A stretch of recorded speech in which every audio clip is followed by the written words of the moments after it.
প্রিয়জনের সঙ্গে ঈদের ছুটি উপভোগ শেষে কর্মস্থলে ফিরছে মানুষ। এ নিয়ে এখন ঢাকার বাইরে জেলা থেকে জানাতে যুক্ত হচ্ছি খুলনা ও সিলেটে। প্রথমেই যুক্ত হচ্ছি খুলনায় সহকর্মী নূর ইসলাম রকির সাথে। রকি, কর্মস্থলে ফেরা নিয়ে কোনো দুর্ভোগ আছে কিনা, কি তথ্য আছে আপনার কাছে জানাবেন?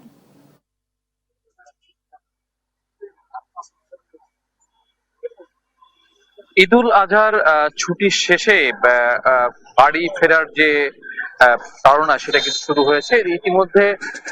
খুলনায় যারা আসলে ঈদ ছুটি এসেছিল তারা কিন্তু তাদের যে কর্মস্থল সেখানে ফিরতে শুরু করেছে এবং এই ফেরা কিন্তু একদম শেষ পর্যায়ে আছে। আমরা আজ বেশ কয়েকটি বাস স্ট্যান্ডে পরিদর্শন করেছি। বেশিরভাগ বাস স্ট্যান্ড গুলোতে কিন্তু আমরা দেখেছি যে ফাঁকাই রয়েছে, মানে যাত্রীরা কিন্তু এর আগেই আসলে তাদের কর্মস্থলে ফিরে যাওয়া শুরু করেছে এবং এখন কিন্তু একদম শেষ মুহূর্তে কিছু যাত্রী আছে যারা কিন্তু আজকে বিকালে বা সন্ধ্যায় তারা তাদের কর্মস্থল ঢাকা, চট্টগ্রাম, সিলেট, নরসিংদী এইসব জেলাতে খুলনা থেকে যাচ্ছে।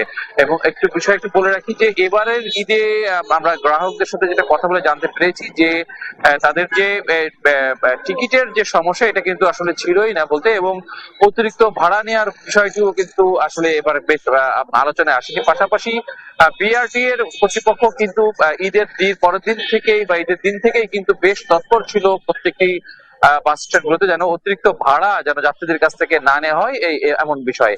এবং দর্শক আপনাদের একটু বলতে চাই যে খুলনা থেকে ঢাকার দূরত্ব আসলে এই পদ্মা সেতুর কারণে কমে যাওয়া এবং ট্রেন সুবিধা বৃদ্ধির কারণেই কিন্তু যাত্রীবাহী বাসের যে চাপ এটি কিন্তু অনেক অংশে কমে গেছে এবং অনেকেই কিন্তু ব্যক্তিগত পরিবহন গুলোতে করে আসা যাওয়ার কারণেই যে বাস স্ট্যান্ড গুলোতে চাপ কিছুটা একটু কমে গেছে। আমরা দর্শক আপনাদেরকে একটু দেখাতে চাই যে একদম শেষ মুহূর্তে কিন্তু যে বাস স্ট্যান্ড গুলোর যে বিভিন্ন যানবাহনের যে পরিবহন কাউন্টার গুলো আছে এই পরিবহন কাউন্টার গুলোতে কিন্তু আমরা দেখতে পাচ্ছি যে ভিড় আসলে তেমন তেমন একটি নাই এবং এরা কিন্তু যেটা আমাদের কি জানিয়েছে যে গতবারের রোজার ঈদের তুলনায় কিন্তু এবার কোরবানি ঈদে যাত্রীদের যে চাপ এই চাপটা কিন্তু অনেকটা কমে গিয়েছে।